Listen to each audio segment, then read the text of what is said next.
In the previous special episode of Salvation and Catastrophe, the Greek-Turkish War 1919-1923, we looked at the conditions of the Ottoman Greek community, the Rum. It was those conditions that were used to justify the attempt to extend Greek sovereignty over Asia Minor. Now, in this episode, we're looking at the other side of the hill, okay? We are going to look at the development that led Muslims of Asia Minor to feel justified in resisting that very Greek expansion. We look at the development of Turkish nationalism and its main political vehicle, the history of the Committee of Union and Progress, İttihat ve Terakki Cemiyeti. Here in Salvation and Catastrophe, the Greek-Turkish War, 1919-1923.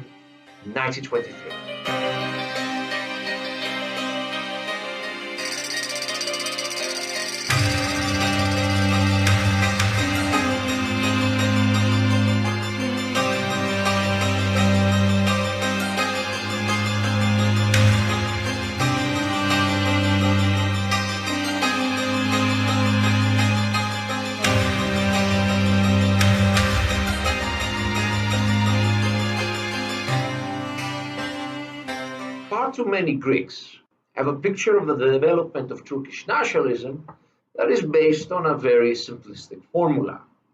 Take, for example, the Greek scholar Vlasis Aktizis, who in his 2005 book "Οι Έλληνες του Πόντου," Pontic Greeks, Karadenis Rum, in the chapter where he was discussing the development of Turkish nationalism, he essentially said that the rise of the Committee of Union and Progress and the development of the idea of the need for a Turkish state for the Turkish people was pretty much mainly caused by Freiherr Kolmar von der Goltz, the German general who was responsible for the educational program at the Ottoman military academies, who teach there between 1883 and 1898, and then in World War I came back to the Ottoman Empire, was one of the commanders of the Mesopotamian front where he actually died, and the influence of French social science on medical and military students, and a general feel of greed and envy by what he calls Ottoman bureaucratic elites against, again, what he calls the more productive Christian minorities.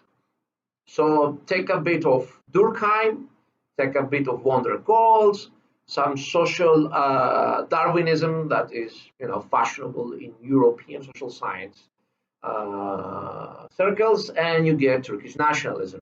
Now, there are some kernels of truth here, especially on the influence of Kolmar von der Goltz. But the simplistic story is an attempt to avoid dealing with the role of Christian nationalism and the actions to which that Christian nationalism led to in the formation of Turkish nationalism. Let us start with pointing out something very basic. Before the 19th century, with the exception of the educated Greeks like the Phanariots, the concept of nationalism, as defined in Western thought, in the Ottoman Empire was largely non-existent. People primarily identified with their locality and then their religion. For most Muslims of the empire, there was a vague feeling of belonging to the House of Islam or the well-defended domains. But on a practical level, the first and most important identity was the close kin and the locality, especially considering that a lot of Muslims were Slavs that became Islamicized over the years of Ottoman rule. The role of the extended clan or family was very important. Only some families with historical connections to the Turkish tribes or the ruling Seljuk or Osmanli dynasties or the various dynasties of the Ottoman Beyliks of the 14th century would really see any use to the word Turk as an identifier. Now, the Crimean War of 1853 to 1856 was a crucial conflict for the Ottoman Empire. The exposure to Western ideas in the core region of the empire, essentially Thrace and most of Rumelia, and the need of the Ottoman elites to secure the support and alliance of the Western powers, France and the United Kingdom, led to an attempt to recast the Ottoman Empire as a Western state. And that included the attempt to create an imperial but Western identity for its population. As the historian Candan Badem showed in his book, The Ottoman-Crimean War, Osmanlı Kırım Savaşı, the attempt to emulate Western ideas of identity was tied to the consideration of the Ottoman elites to make the Ottoman Empire a credible and legitimate ally for those Western powers. This process led to the proclamation of the Hati Humayun Edict of 1856, which continued the process of Tanzimat, of the reforms started by Padishah Sultan Mahmud II after the Greek Revolution, and which essentially officially abolished the millet system, the system of essentially ethnic segregation, and declared the legal equality of all Ottoman citizens. As Badem points out, the elder statesmen who decided to go forward with the edict were not really interested in seeing the loss of the preeminent position of Muslims within the bureaucratic system of the Ottoman Empire. This is further indicated by their, frankly, not warm ideas about the whole idea of military conscription for non-Muslims, something that the English and the French demanded from the Ottoman Empire as the price for their alliance, but which neither the Muslims of the empire nor the non-Muslims of the empire cared much about. Instead, what they were attempting to do is bring the institutional framework of the Ottoman Empire closer to that of the European states, to clothe the idea of Muslim supremacy within the empire in the same political and ideological robes as those used to clothe the political supremacy of national groups in the other European powers.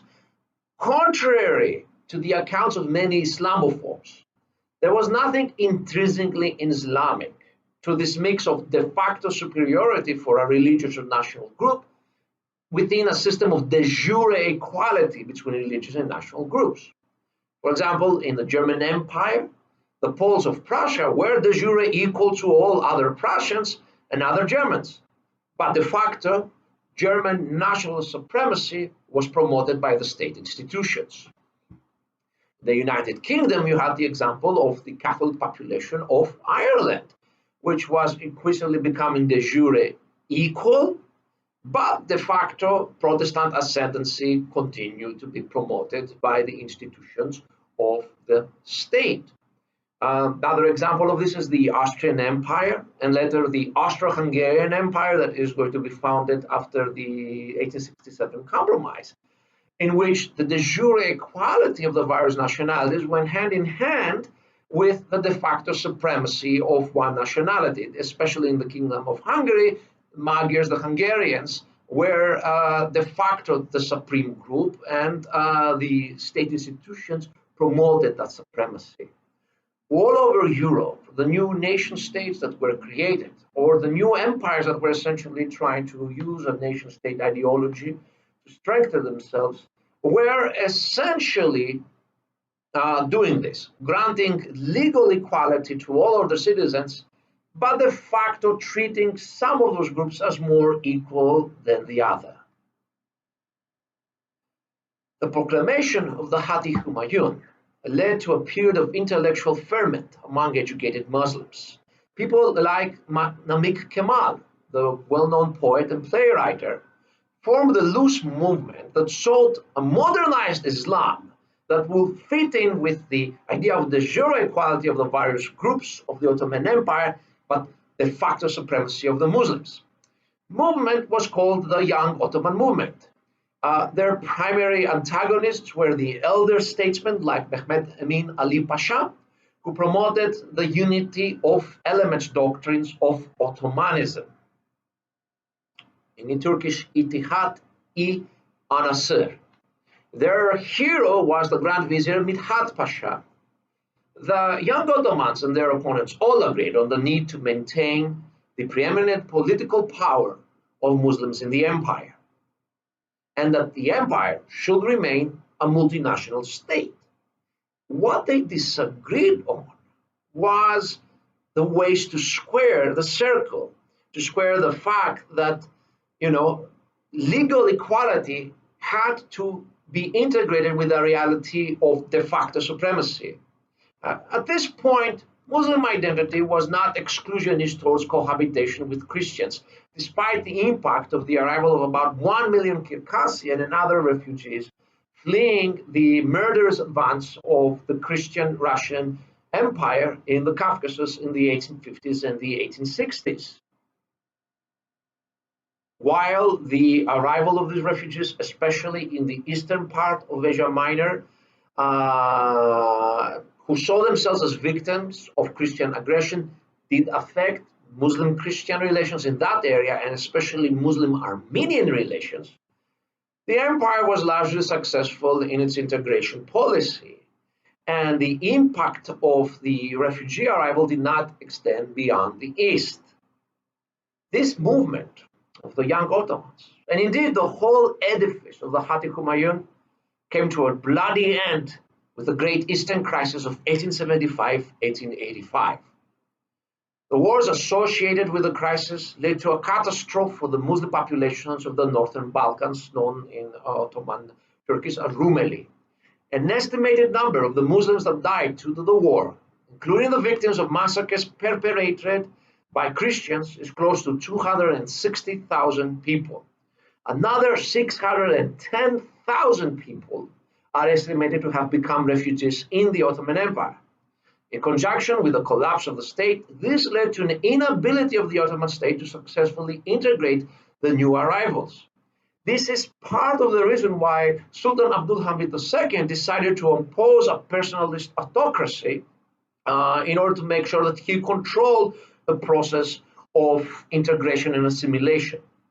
The 1875-1885 crisis was extremely traumatic to the Muslim population of the Balkan region of the empire.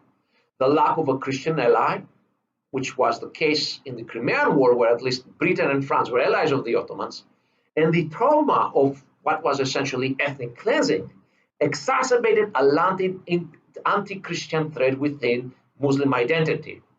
More importantly, we also had the first attempts of Albanians through the League of Princes to establish a distinct identity from that of other Balkan Muslims, which led many to question not only the idea of Ottomanism and the unity of elements, but also the very idea of Muslim solidarity.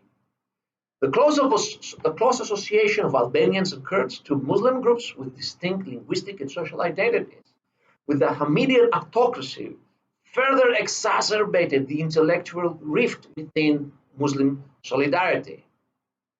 It was the Great Eastern Crisis that led to the formation by 5 students in the medical school of the military academy of the secret organization Ottoman Unity Committee, İttihat-i Osmani Cemiyeti.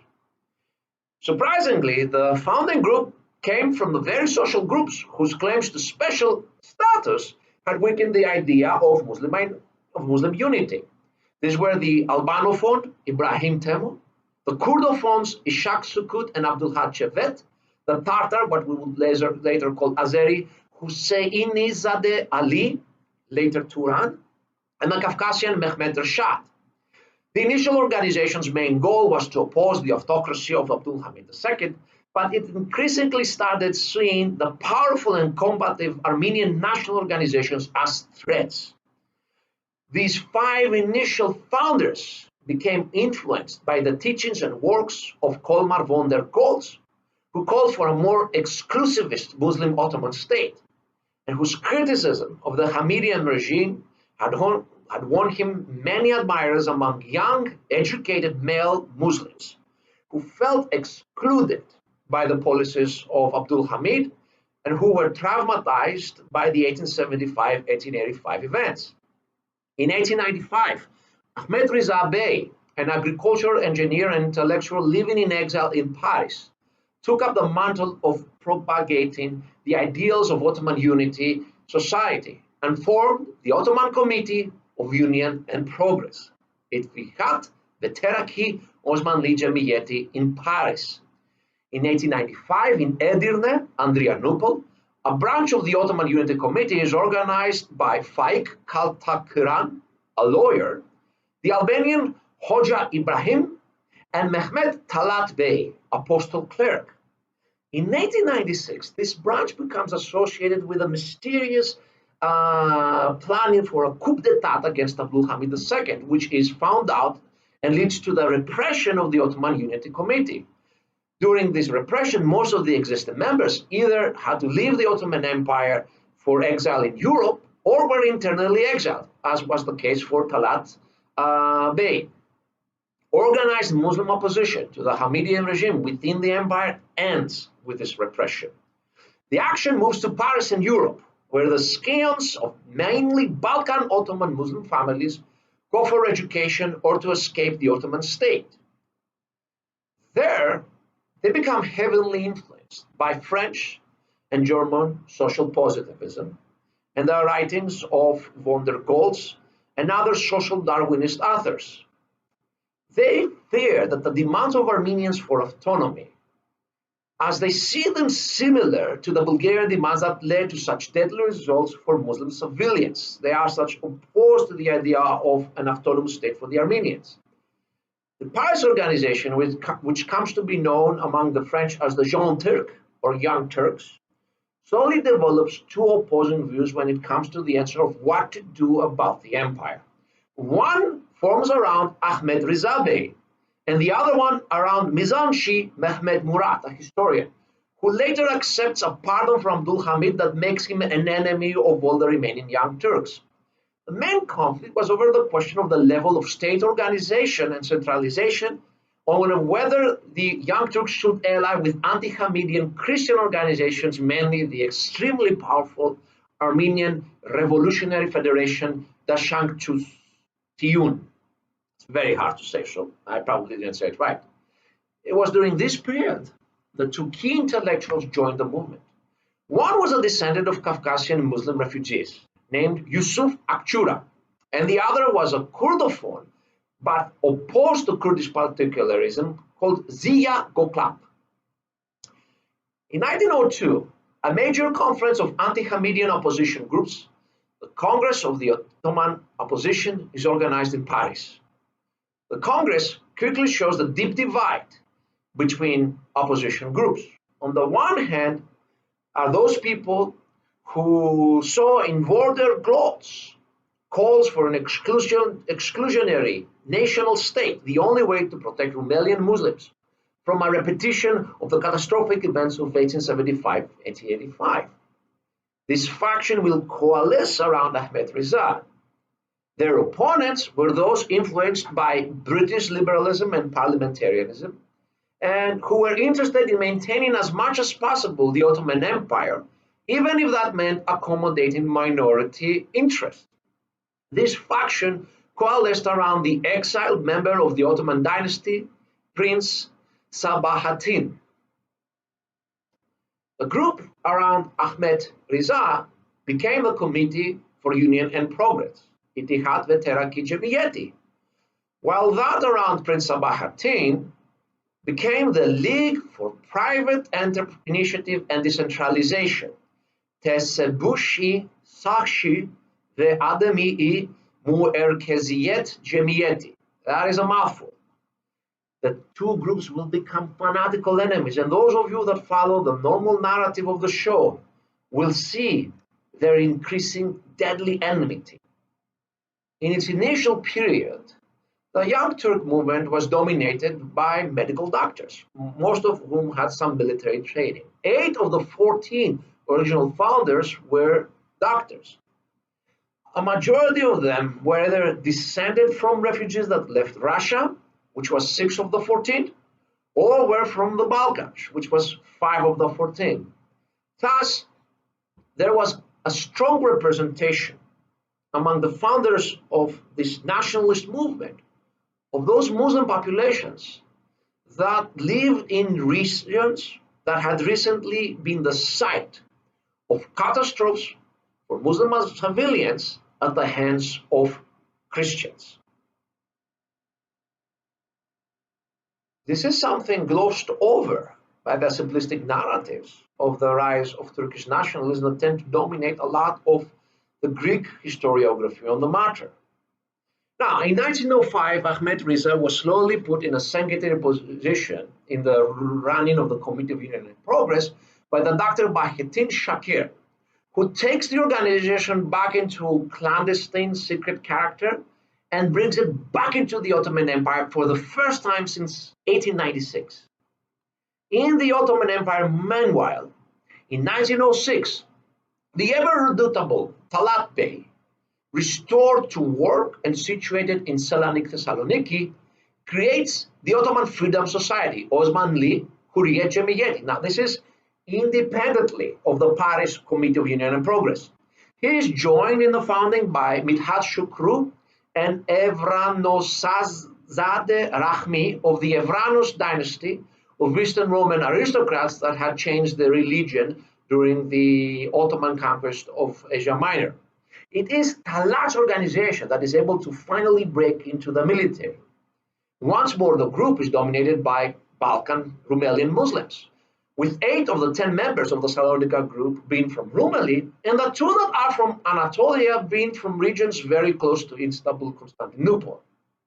Now, military officers had always attempted to resist the Hamidian autocracy and to create anti-Hamidi organizations very early on, including Mustafa Kemal, later Ataturk. But the use of frequent rotations of military postings, and especially the military exile in Yemen by the Sultan Abdul Hamid II, greatly undermined the ability of such movements of officers to succeed. This changed by 1906.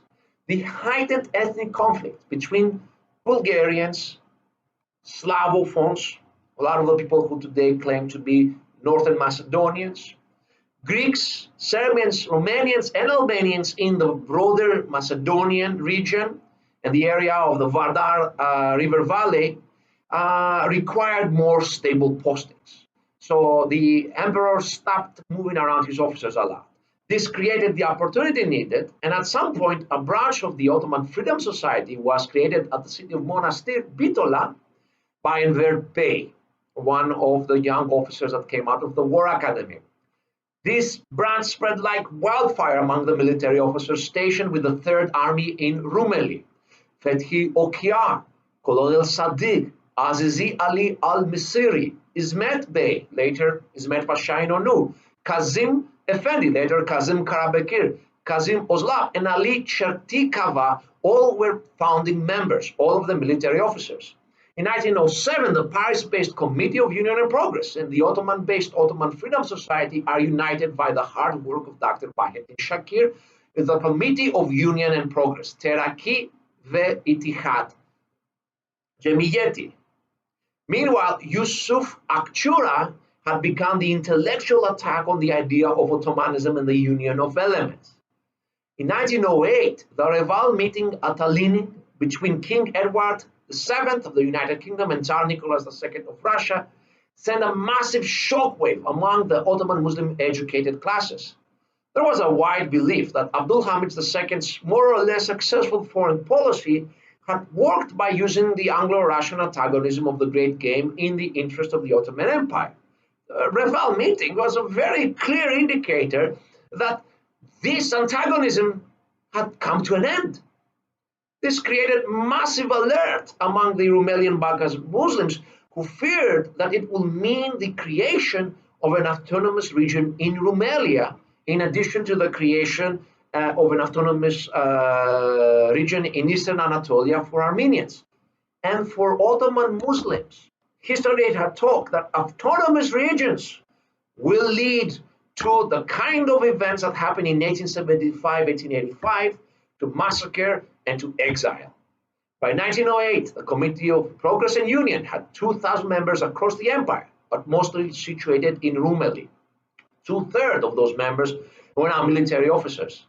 It is sometime between 1907 and 1908 that Mustafa Kemal Atatürk probably became a member of the Committee of Progress and Union. If you look at the representative sample of 21 member officers, again, you see the dominance of Rumelian Muslims. 18 were from the Balkans and 1 from the Aegean littoral. Alarmed by the Reval meeting, the Committee of Union and Progress, as it changed its name now, Ittihat Teraki Cemiyeti, sought an alliance with the powerful Armenian Revolutionary Federation and the Bulgarophone Internal Macedonian Revolutionary Organization, Vatreshana Makedonska Revolutina Organizacija. Again, a mouthful for me. And together they launched what is known as the Young Turk Revolution. As a result of this revolution, Sultan Abdülhamid II was forced to restore the power of the 1876 constitution, leading to the Second Constitutional Era. The restoration of parliament and elections saw the transformation of the Committee of Union and Progress from a conspiratorial society into a full-fledged political party. As we said, a party organized mainly by Talat Bey. Meanwhile, its opponents, still formed around Prince Sabahattin, formed the Liberal Party Anhar Firkasi.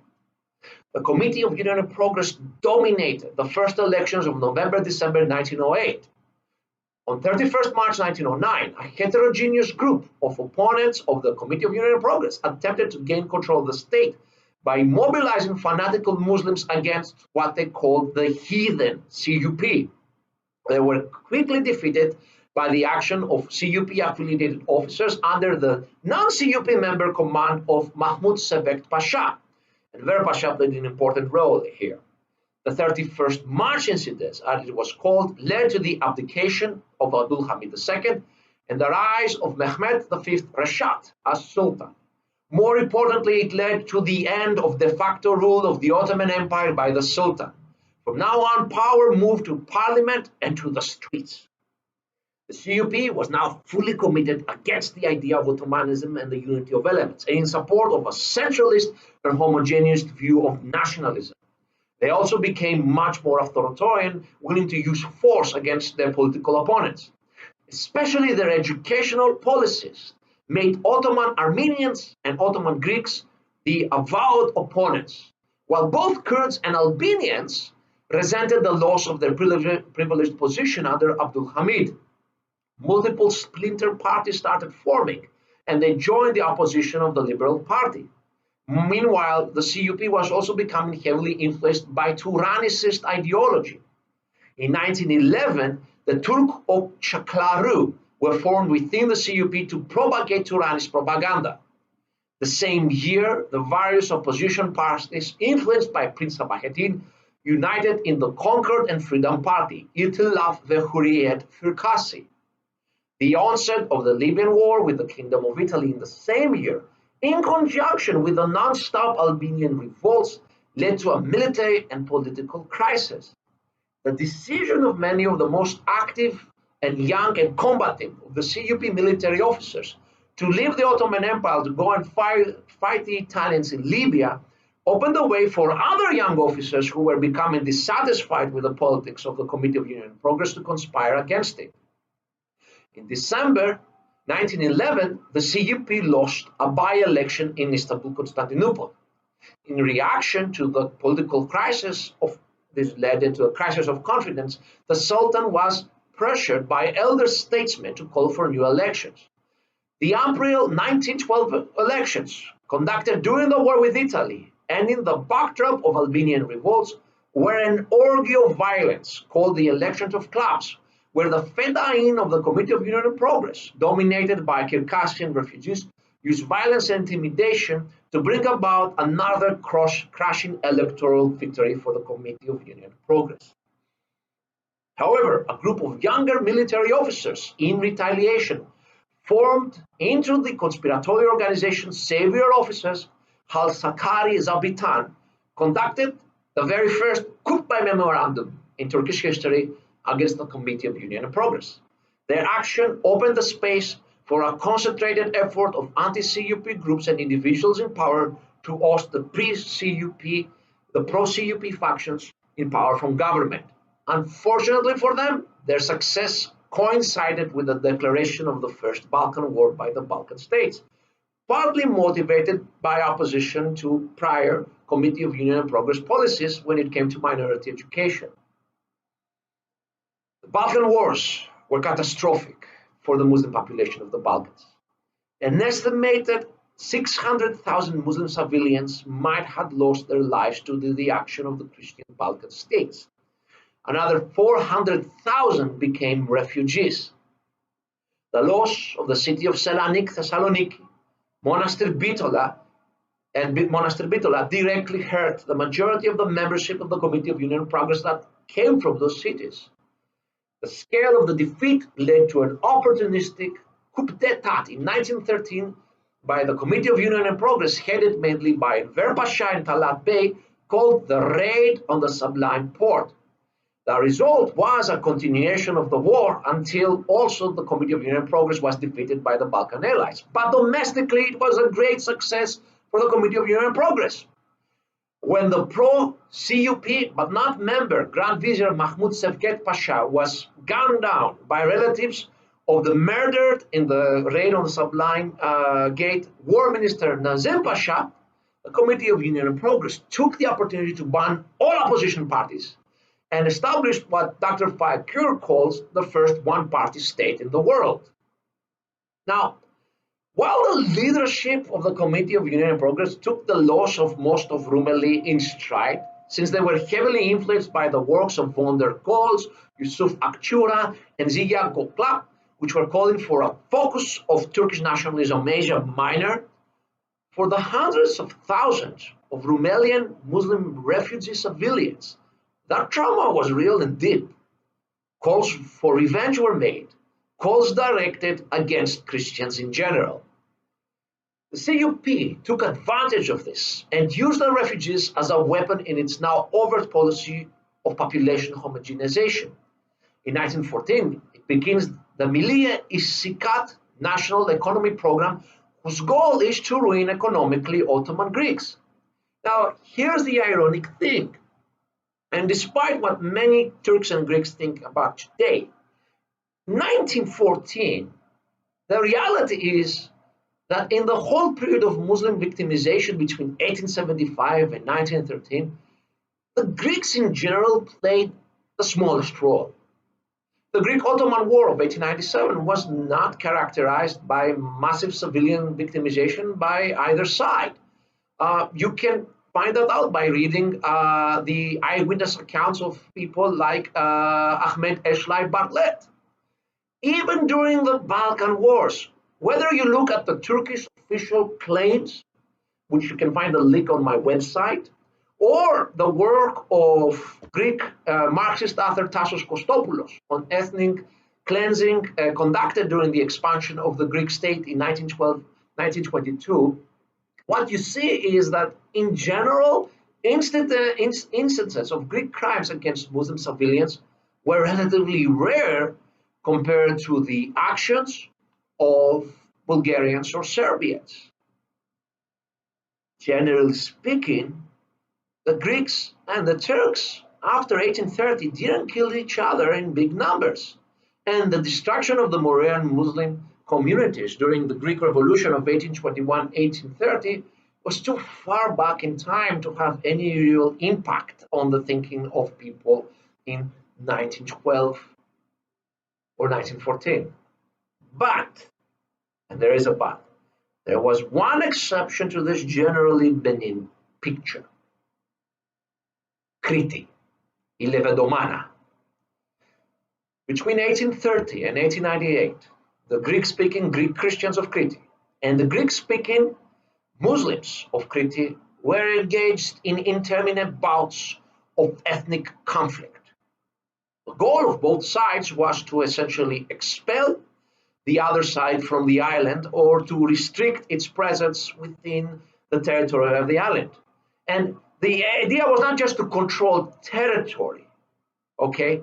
It was to really make it impossible for the other side to come back. And you can see this in one of the favorite military actions of the two populations during their conflict, which was to destroy olive groves. Now, if you know anything about the Eastern Mediterranean, olive groves are the equivalent of gold, okay? And it takes a lot of work and a lot of time to develop an olive grove to the point where they can produce enough olives so you can produce olive oil for commercial use. When you destroy those, not only do you make them useless for you, you make it useless for the other side. You nullify centuries of hard work. You essentially destroy what would give you money, what would give you a future. But neither side cared much about gaining things.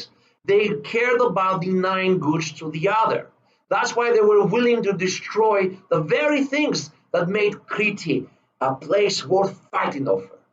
Now, while the massacres conducted by Muslim Cretans are more well known because they got more Western attention, especially in the Great Cretan Revolt of 1866-1868, in Crete, the Christians gave as good as they got.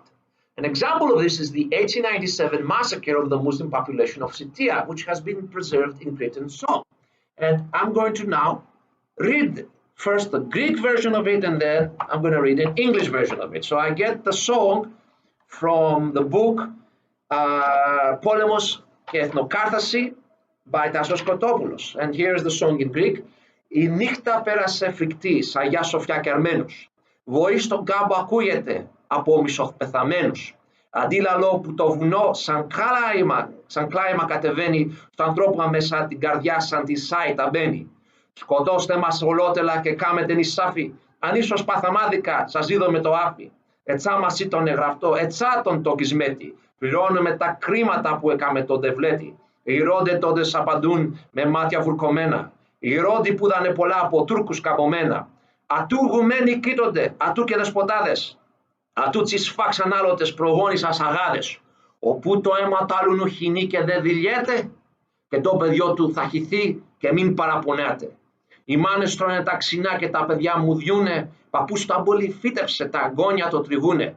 Θεού βουλή εγίνηκε, Θεού δικαιοσύνη, η δε και έγινε άδικον, εκείνος θα το κρίνει. The night passed horrid at Hagia Sophia and Armenus, the plain being dominated by the voices of the half-dead, which echo as the mountainside descends like weeping, and like an arrow enters into the human heart. Kill us all then, in an act of mercy, and if we suffered unfairly, we give you our forgiveness. For thus it was our fate, thus was our kismet, to pay for the crimes done by the state. And then old-timers answer with tears in their eyes. Old-timers who have seen too much done by the Turkish hand in the past. Over there, monastic leaders are buried. Over here, metropolitans and bishops, and others whom your ancestors who were agas massacred in the past. Whoever sheds the blood of others and is not a coward in doing so will have the blood of his children shed and shall not raise any objection. Mothers will eat the sour grapes and children suffer from the hunger. Grandfathers the grapes of wrath planted, that the grandchild will reap. By God's will this is all done. It is God's justice. And if it was unjust, it is God who will judge it. By 1898, the creation of the autonomous Cretan state had ended the ethnic conflict, with the Christians being victorious. While local politicians, like later Greek Prime Minister Eleftherios Venizelos, worked hard to accommodate and integrate the remaining Muslim population, going, for example, so far as personally prosecuting the Christian murderers of a Muslim and getting them executed, a bad blood was there. Tens of thousands of Cretan Muslims fled Crete in the 1866-1898 period. And afterwards, and afterwards, I mean after 1898 to 1914, for the Ottoman Empire. Now, while many of them were settled in Syria in an effort to weaken the hold of Arab nationalism there, a good portion were settled at Izmir, Smyrna, and generally the Aegean littoral. With them, they brought their stories of victimization by Christians, which became entangled with the wider stories of the Balkan refugees of the 1875-1913 period into a narrative of Christian threat to the lives and livelihoods of Muslims. And Christian now really meant Greek and Armenian. By 1913, a good portion of the Muslim population of Anatolia, probably somewhere between 2 to 3 million people, settled in the regions with a strong Christian presence on purpose by the Ottoman state, had either been the victims of the action of Christian states or feared being the victims of future action of Christian states. Now, for whatever reason, Eleftherios Venizelos believed that Armenian and Greek expansion will be easiest exactly in the regions where these people already settled by the Committee of Union and Progress. He thought that Cretan Muslims and Caucasian Muslims would be happy to rule by Greeks and Armenians. I don't have an answer to that. The Committee of Union and Progress ruled the Ottoman Empire between 1908 and 1918. Its upper echelons in the military and the civil service were again dominated by Rumelian Muslims. The Central Committee of the party, the true locus of power, had 26 members between 1908 and 1918. Of those 26 members, 15 were Balkan Muslims and 4 were from the Aegean littoral threatened by Greek nationalism. During this period, the Committee of Union and Progress engaged the Ottoman state in a policy of ethnic engineering, which resulted during World War I in the Armenian Genocide and what many people call the Ottoman Greek and Ottoman Assyrian genocides. During the war, hundreds of thousands of Muslims of Eastern Anatolia also suffered massacres and murder at the hands of the Russian army or Armenian revolutionary groups. By 1918, a massive influx of Muslim refugees from the Caucasus we would add to the portion of the population that had been victimized by Christians. In 1919, the eastern and western periphery of Anatolia, the very regions claimed by Greek and Armenian nationalism, were full of desperate Rumelian and Caucasian Muslim refugees or the descendants of those refugees. Many having experienced victimization at the hands of Christians. Many having gained some security for their life by grabbing the livelihood of the Christian victims of the CUP's genocidal Ottoman policies. And none of them willing to either accept Christian rule or even the return of the Christian victims of those genocidal policies. With the loss of Albanian and Arabian provinces, for these people, a Muslim identity was not enough. It was not relevant anymore. They began to call themselves Turks, and their motto was Turkey for the Turks. They dominated the Committee of Union and Progress, and they dominated its successor organizations like the Renovation Party or the Ottoman People Freedom-Loving Party. And they were in the forefront of organizing the various congresses and organizations that were opposed to Armenian or Greek expansion. It was people like this that Venizelos thought he could win over to Greek expansion when he sent his Cretan Muslim friend Ali Zaid Bey to Izmir, Smyrna to persuade the Cretan Muslims to subvert Greek rule. He will be wrong. To learn what happened to the Committee of Union and Progress and its political opponents in the Liberal Union at the end of the war, please see the normal chronological narrative episodes. My sources for these episodes are Eric J. Zerker, The Young Turk Legacy and Nation Building, Andrew Mango, Ataturk, Fuat Dündar, Modernia Türkiye Şifresi, The Secret Code of Modern Turkey, ο μυστικός κώδικας της σύγχρονης Τουρκίας, Τάσος Κωστόπουλος, Πόλεμος και Εθνοκάθαρση, War and Ethnic Cleansing, Justin McCarthy, Death and Exile, Candan Badem, The Ottoman-Crimean War. You can find the poster used to keep track of the development of the CUP in a link in the description for you to download and print if you want. Please be aware that it spoils some of the future events of the chronological narrative, since the poster goes all the way to 1925. Please subscribe and like, and make sure to follow us on Twitter. See you in the end of April for the April 1919 episode. Before I leave you, I would like to also say that there are exciting things happening in Turkey about the documenting and remembrance of the war, Greek-Turkish War. And I'm going to talk a bit more about what I learned later in the end of April. But let's just say that there is a video series in preparation for the Turkophone audience, for those who speak and understand Turkey, and it looks very, very professional. Well, I'll talk more about it down the way. So see you next time towards the end of April with our normal narrative episode and, you know, what's going on in our story in April 1919. Thank you for your time.